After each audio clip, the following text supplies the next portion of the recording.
अस्सलाम वालेकुम स्टूडेंट्स, कैसे हैं आप? उम्मीद है आप सब खैरियत से होंगे।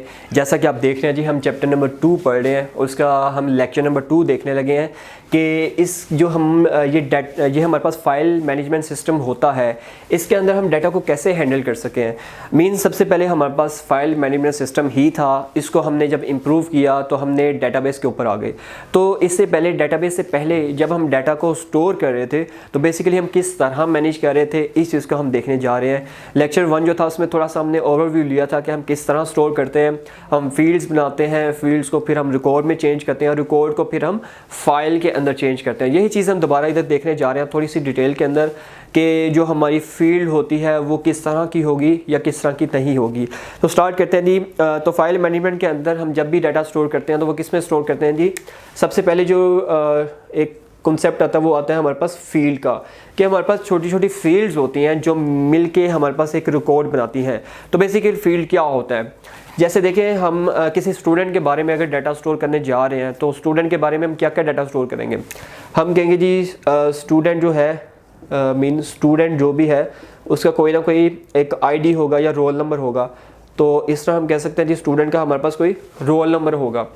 इसी तरह स्टूडेंट है तो उसके बारे में हमारे पास क्या होगा जी, स्टूडेंट का कोई नेम होगा, ठीक है। इसी तरह स्टूडेंट का कोई जैसे एड्रेस है वो हम लिख देंगे जी, स्टूडेंट का एक एड्रेस है। इसी तरह हमारे पास और क्या हो सकता है, स्टूडेंट की क्लास, स्टूडेंट किस क्लास में पढ़ता है। इसी तरह स्टूडेंट जो है वो किस सेक्शन में है। और इसके अलावा हमारे पास क्या रिकॉर्ड हो सकता है जी, स्टूडेंट का जेंडर क्या है। और हमारे पास हो सकता है जी स्टूडेंट इसकी फ़ी क्या है, ठीक है जी। इसके अलावा भी हमारे पास मींस डाटा हो सकता है, लेकिन मैं सपोज करूँ सिर्फ हमारे पास इतना डाटा है कि स्टूडेंट का हमारे पास रोल नंबर क्या है, स्टूडेंट का नेम क्या है, स्टूडेंट का जो हाउस है उसका एड्रेस क्या है।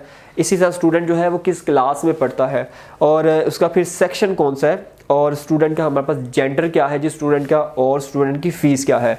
ये जो चीज़ें हम एक एक यूनिट हम स्टोर कर रहे हैं, बेसिकली हम डेटाबेस के अंदर या फाइल मैनेजमेंट सिस्टम के अंदर इस चीज़ को हम फील्ड बोलते हैं। और जब हम इसको स्टोर करते हैं तो हम इस तरह नाम नहीं देते, इतने बड़े नाम कभी भी नहीं रखते।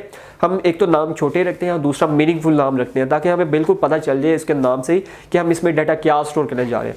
मीन्स हम ऐसे नहीं करेंगे जैसे रिकॉर्ड जैसे रोल नंबर है तो हम ऐसे आर, उसका नाम आर रख देंगे, और स्टूडेंट का नेम है एन लिख देंगे, एड्रेस है तो ए लिख दिया, क्लास है तो सी, सेक्शन है तो एस, जेंडर के लिए जी और फीस के लिए एफ। ऐसे लिखेंगे तो हमें बिल्कुल नहीं पता चलेगा कि हमने बेसिकली इसमें क्या स्टोर करना है। आर किस चीज़ को रिप्रेजेंट कर रहा है हमें बिल्कुल नहीं पता। इसी तरह एन किस चीज़ को रिप्रेजेंट कर रहा है हमें बिल्कुल नहीं पता चलेगा कि एन में हमने क्या स्टोर करना है। ए को देख के क्या समझ आ रही है कि ए में क्या मैंने स्टोर करना है, ए से बिल्कुल भी समझ जाएगी। इसी तरह सी को देखें, एस है, जी या एफ, इससे बिल्कुल भी पता नहीं चल रहा। तो अगर हम इस तरह स्टोर कर लें, इसको शॉर्ट फॉर्म में ही रखें, लेकिन इतना शॉर्ट ना करें कि हमें मीन समझ ही ना आए। तो हम अगर ऐसे कर लें STD और यहाँ पे लिख दें रोल, तो मीन यहाँ से मुझे पता चल रहा है कि स्टूडेंट का रोल नंबर की बात हो रही है। STD mean student, ROLL means roll, ठीक है, स्टूडेंट रोल नंबर। और स्टूडेंट यहाँ पे अगर लिख दूँ नेम, तो ये देखिए मुझे पता चल रहा है STD मीन स्टूडेंट, और नेम से कि स्टूडेंट का मैंने क्या करना है, स्टोर नेम स्टोर करना है। इसी तरह स्टूडेंट है, यहाँ पे अगर लिख दूँ ADD, तो यहाँ से समझ आती है कि अच्छा ये स्टूडेंट है और उसका मैंने स्टोर क्या करना है, बेसिकली एड्रेस स्टोर करना है। इसी तरह स्टूडेंट है जी, यहाँ पे हम लिख देंगे क्लास, कि स्टूडेंट कौन सी क्लास में पढ़ता है।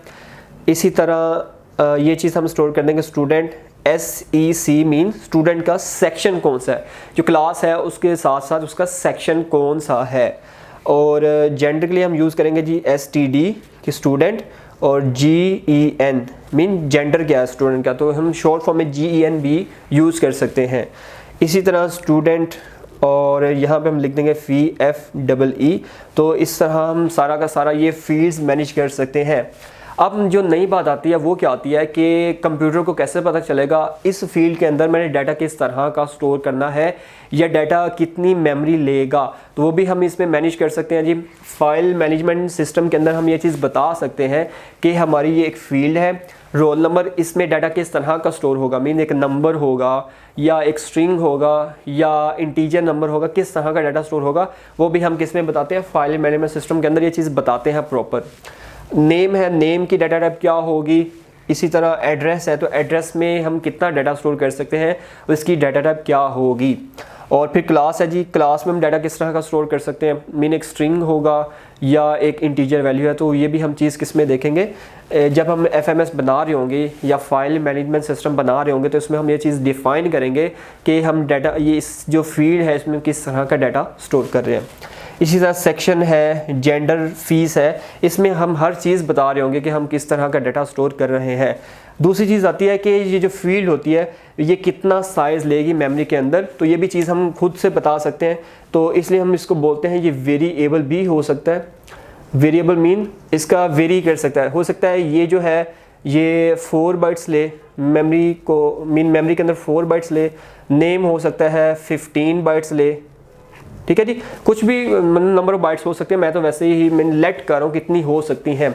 इसी तरह एड्रेस है, हो सकता है वो 30 बाइट्स ले, और क्लास है तो क्लास हो सकता है 5 बाइट्स ले, और सेक्शन है तो सेक्शन 10 बाइट्स, और इसी तरह जेंडर है तो जेंडर सपोज 8 बाइट्स जो है वो स्टोर कर रहा है। फीस है तो फीस के लिए हम कहते हैं जी 5 बाइट्स। तो ये जो है हमारे पास ये फील्ड है, फील्ड का जो साइज़ है वो वेरिएबल भी हो सकता है, जैसे मैंने आपको बताया, कांस्टेंट भी हो सकता है। मीन आप कहते हैं जी जो मर्जी फील्ड है वो 10 बाइट ही में आएगी और 10 बाइट से ज़्यादा नहीं हो सकता। अगर 10 बाइट से ज़्यादा हम लिखेंगे तो वो क्या हो जाएगा, 10 बाइट में डाटा तो आ जाएगा, बाकी जो होगा वो सारे का सारा स्किप हो जाएगा। तो इस तरह हम इसमें ये चीज़ मैनेज कर सकते हैं कि डाटा जो हमारा स्टोर होगा उसका जो साइज़ है वो क्या वेरिएबल होगा, मीन हम खुद से सेट करेंगे, या क्या होगा कि कांस्टेंट जितना है सब फील्ड का सेम साइज़ होगा। ये चीज़ हम इसमें बड़े अच्छे तरीके से मैनेज कर सकते हैं। उसके बाद इसमें आता है, जैसे एग्जांपल है, ये पिछली वीडियो में भी हमने देखा था कि बेसिकली किस तरह ये स्ट्रक्चर किस तरह का बनता है। जैसा कि ये है, इस चीज़ को इतने फील्ड्स है, इतनी हमारे पास जगह तो नहीं है फील्ड, लेकिन मैं तीन फील्ड ले लेता हूँ, उसको हम देखते हैं कि किस तरह ये मल्टीपल रिकॉर्ड्स को सेव करता है। जैसे रोल नंबर है तो हम लिखते हैं जी STD और रोल, पहले एक ये फील्ड होगी, ठीक है जी, उसके बाद हमारे पास फील्ड होगी स्टूडेंट नेम की, और उसके बाद आ रही होगी सपोज स्टूडेंट क्लास है तो इस तरह आ रही होगी। इस तरह हमारा एक रिकॉर्ड स्टोर हो गया। इसके फ़ौरन बाद हमारा दूसरा रिकॉर्ड आ जाएगा, जैसे अगेन क्या आ जाएगा, स्टूडेंट, यहाँ पे आ जाएगा रोल, उसके बाद आ जाएगा स्टूडेंट